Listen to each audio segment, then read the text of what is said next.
আপনি কি জানেন আমরা মুসলমানরা 10, 11, 12 জিলহজ মাসে আল্লাহর সন্তুষ্টির জন্য কিন্তু আমরা কোরবানি দিয়ে থাকি।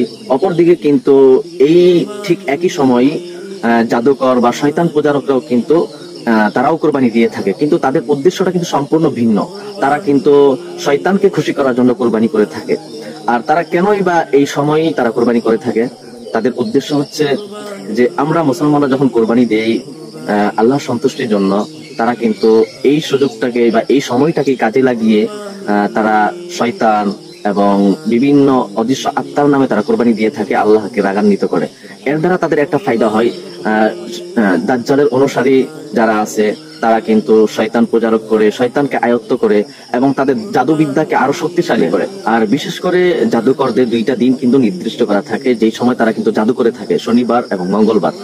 আর আজকে কিন্তু কোরবানির দিন, আজকে শনিবার, এই হিসাবে দেখা যাচ্ছে জাদুকরের বিশেষ একটা দিনও পেয়ে যাচ্ছে এবং এই দিনে তাদের কোরবানি, শয়তানের নামে কিন্তু কোরবানি তারা দিতে পারছে।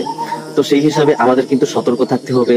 যাদের জাদুর সমস্যা রয়েছে বা জিনের সমস্যা রয়েছে তারা কিন্তু আরো বেশি সতর্ক থাকতে হবে, কারণ জাদুকরদের কিন্তু জাদু রিনিউ করার সময় এখন একটা বিশেষ একটা সময়, যে সময় কিন্তু জাদুকররা আরো শক্তিশালী হয়। এবং তারা আমরা সাধারণত জানি যে কবিরাজদের কাছে গেলে তারা কিন্তু জাদুকররা বা যারা জাদু করে তারা বলে যে একটা ছাগল বলি দিতে হবে বা গরু একটা জবাই দিতে হবে, যেটা বা কবুতর রক্ত দিয়ে কি করতে হবে, উৎসর্গ করতে হবে, কবুতর দিতে হবে, বিভিন্ন প্রাণীর রক্ত চায়, রক্ত দিয়ে তারা কি করে শয়তানের নামে উৎসর্গ করে এবং জাদুটা আরো শক্তিশালী করতে চায়।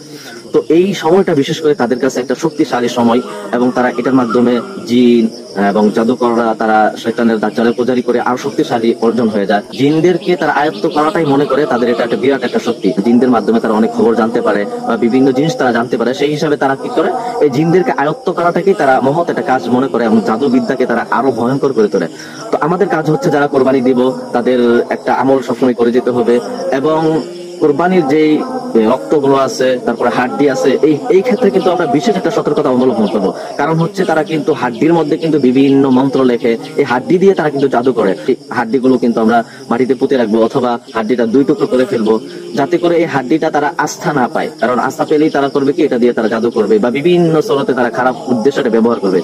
আর এই কোরবানির সময় কিন্তু আমরা একটা আমল সবাই কিন্তু করতে থাকবো। যাদের জাদুর সমস্যা আছে বা জাদুর সন্দেহ হচ্ছে তারাও কিন্তু এই আমলটা বেশি বেশি করবো।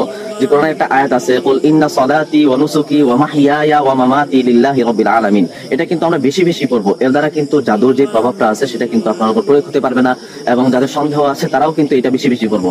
কারণ আমার যা কিছু আছে যখন সবকিছু আল্লাহ তাআলা সন্তুষ্টির জন্য হয়ে যাবে তখন শয়তানের বিরুদ্ধে কিন্তু এটা চলে যাবে। শয়তান অসন্তুষ্ট হবে, আল্লাহ তাআলা সন্তুষ্ট হয়ে যাবে। সেই ক্ষেত্রে জাদুর যেই সমস্যাগুলো আছে সেগুলো কিন্তু আপনার থেকে দূরীভূত হয়ে যাবে ইনশাআল্লাহ, এবং আপনিও কিন্তু হেফাজতে থাকতে পারবেন। বেশি বেশি কিন্তু এই আয়াতটা পড়বেন, কুল ইন্না সালাতি ওয়া নুসুকি ওয়া মাহইয়ায়া ওয়া মামাতি লিল্লাহি রাব্বিল আলামিন। ইনশাআল্লাহ আমরা নিজেরা আমল করব এবং ভিডিওটা ছড়িয়ে দিব যাতে সকলেই এই কুরবানির সময় নিজের আমলকে হেফাজত করতে পারে এবং নিজে হেফাজত থাকতে পারে। ইনশাআল্লাহ সকলেই আমরা সতর্ক থাকবো। আসসালামু আলাইকুম ওয়া রাহমাতুল্লাহি ওয়া বারাকাতুহু।